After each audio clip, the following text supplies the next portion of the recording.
Hallo, ich bin Pirmin von Bora und heute möchte ich euch zeigen, wie die Montage von unserem Einbauvakuumierer, dem CuVac, funktioniert und was ihr dafür alles benötigt.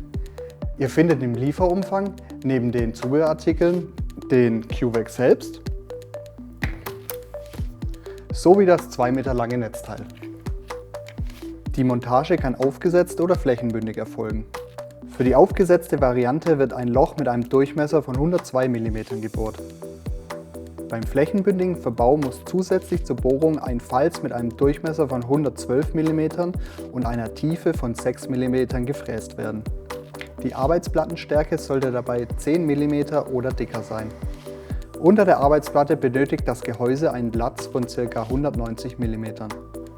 Ist das Loch gebohrt, benötigt ihr lediglich noch einen Kreuzschlitzschraubenzieher.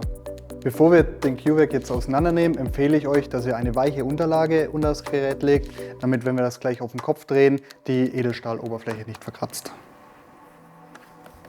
Drehen wir das Ganze einmal um.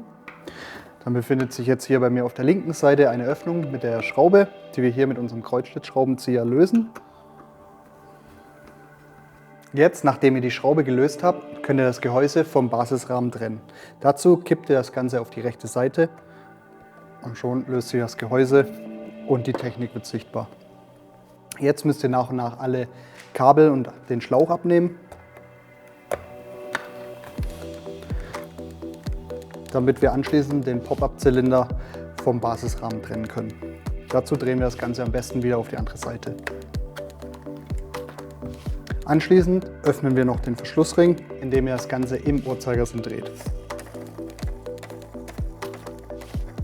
Das Ganze hebt ihr dann leicht an.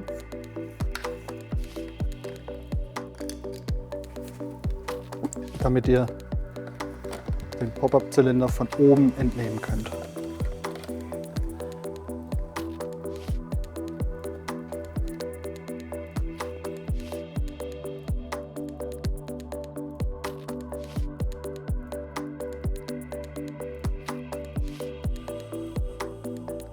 Zuerst entfernt ihr die Folie auf dem Klebestreifen des Basisrahmens.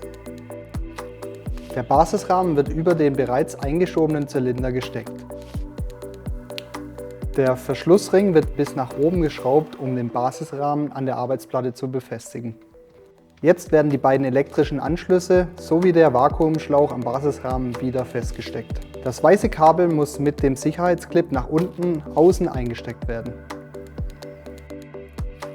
Ist alles verbunden, wird das Gehäuse über den Zylinder und Basisrahmen geschoben und mit der Schraube wieder verschlossen.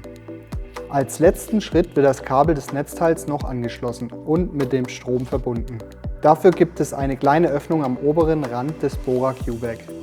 Wenn es einen sich gleichmäßig wiederholenden Ton gibt, sind die elektrischen Kabel richtig angeschlossen und es kann mit dem Vakuumieren losgelegt werden.